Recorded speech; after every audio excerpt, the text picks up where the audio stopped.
యాదాద్రి భువనగిరి జిల్లా కేంద్రం junior college ground లో ఏర్పాటు చేసిన 79వ స్వాతంత్ర దినోత్సవ వేడుకల్లో శాసన మండలి చైర్మన్ గుత్తా సుఖేందర్ రెడ్డి జాతీయ పతాకాన్ని ఆవిష్కరించి పోలీసుల గౌరవాన్ని స్వీకరించారు. అనంతరం ఆయన ప్రభుత్వం ప్రవేశపెట్టిన సంక్షేమ పథకాల అమలుపై నివేదిక సమర్పించారు. యాదాద్రి భువనగిరి జిల్లాలో 5 నియోజకవర్గాలలో 9398 ఇందిరమ్మ ఇల్లు మంజూరై అందులో 7542 మంది లబ్ధిదారులు ఇల్లు నిర్మాణంలో ఉన్నాయి. 47 కోట్ల రూపాయలను లబ్ధిదారుల ఖాతాలో జమ చేయడం జరిగిందని వివరించారు. 3 కోట్ల 10 లక్షల మందికి రేషన్ దుకాణాల ద్వారా సన్నబియ్యం పంపిణీ చేస్తున్నామని గుర్తు చేశారు. యాదాద్రి భువనగిరి జిల్లాలో 23,367 నూతన రేషన్ కార్డులు ఇవ్వడం జరిగింది. భూభారతి ద్వారా 1775 సమస్యలను పరిష్కారం చేశామని, రాష్ట్ర ప్రణాళిక నిధుల నుండి 9 రోడ్లు పనులను 4 వంతెనలు 544 కోట్లతో ప్రారంభించారు. గంధమల్ల జలాశయంకు 358 కోట్ల 16 లక్షల రూపాయల నిధులు మంజూరు చేసి పనులు పురోగతిలో ఉంది అని తెలిపారు.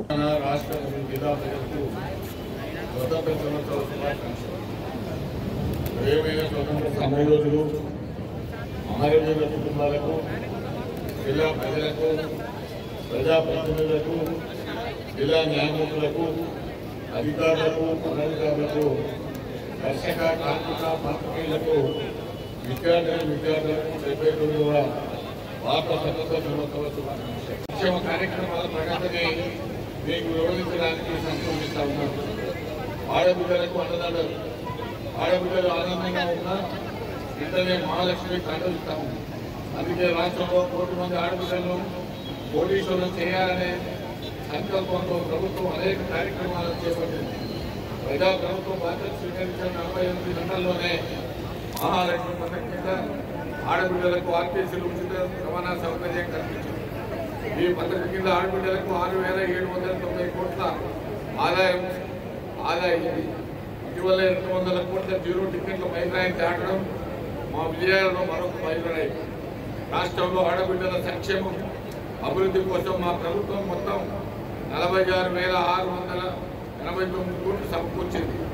ఆర్టీసీ బస్సులు ఉచిత ప్రయాణం, 500కే గ్యాస్, వంట గ్యాస్ సరఫరా, 200 యూనిట్ల ఉచిత విద్యుత్ సరఫరా, ఇందిరమ్మ ఇల్లు, మహిళలతో విద్యుత్ ప్లాంట్లు, మహిళా పెట్రోల్ బంకుల నిర్వహణ, మహిళా శక్తి క్యాంటీన్లు మొదలగు కార్యక్రమాలతో మహిళలకు అండదండలు అందిస్తా ఉన్నాం. మహాలక్ష్మి పథకం ద్వారా జిల్లాలో ఆర్టీసీ బస్సులు మహిళా ఉచిత ప్రయాణం, ఎల్పిజి సబ్సిడీపై వంట గ్యాస్ సిలిండర్కు 500 రూపాయలు, గృహజ్యోతి పథకంలో 200 యూనిట్ల వరకు విద్యుత్ సరఫరా, జీరో బిల్ ఇవ్వడం జరుగుతుంది. ఈ పథకాల ద్వారా జిల్లాలో మహిళలకు 217 కోట్ల రూపాయల లబ్ధి చేకూరింది.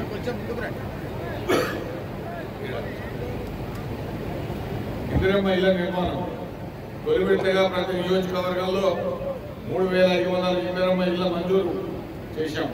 ఇవన్నీ శరవేగంగా నిర్మాణాలు జరుగుతున్నాయి. దీనికి 22,500 కోట్లు ఈ సంవత్సరం వెచ్చిస్తూ ఉన్నాం. గ్రీన్ ఛానల్లో నిధులు విడుదల చేస్తూ ఉన్నాం. ఒక్క ఏడాదిలోనే 4,50,000 ఇళ్ల నిర్మాణాలను పూర్తి చేయబోతున్నాం. జిల్లాలోని 5 నియోజకవర్గాల్లో 9,398 మంది లబ్ధిదారులకు ఇందిరమ్మ ఇల్లు మంజూరు చేయగా వీటిలో 7,542 మంది లబ్ధిదారులు ఊరు పోసుకొని ఇళ్ల నిర్మాణ పనులు ప్రారంభించారు. ఈ ఇళ్లకు నిర్మాణ దశను బట్టి 47 కోట్ల రూపాయలు వారి బ్యాంకుల్లో జమ చేయడం జరిగింది. నిరుపేదలకు సన్న బియ్యం మరియు నూతన రేషన్ కార్డుల మంజూరు. 70 ఏళ్లుగా పీడీఎస్ వ్యవస్థ ప్రజల ఆహార భద్రతకు భరోసా ఇస్తూ ఉన్నారు. అదే స్ఫూర్తితో ప్రజాప్రభుత్వం ఉగాది నుంచి సన్న బియ్యం ప్రారంభించింది. 13,000 కోట్ల రూపాయల వ్యయంతో 3.10 కోట్ల మందికి సన్న బియ్యం అందిస్తూ ఉన్నాం. రేషన్ కార్డులు ప్రజల ఆత్మగౌరవానికి మరొక ప్రతీక, ఒక భరోసా, ఒక భావోద్వేగం. ఈ ఏడాది జూలై 14 నుంచి రాష్ట్ర వ్యాప్తంగా నూతన రేషన్ కార్డుల పంపిణీ ప్రారంభించారు.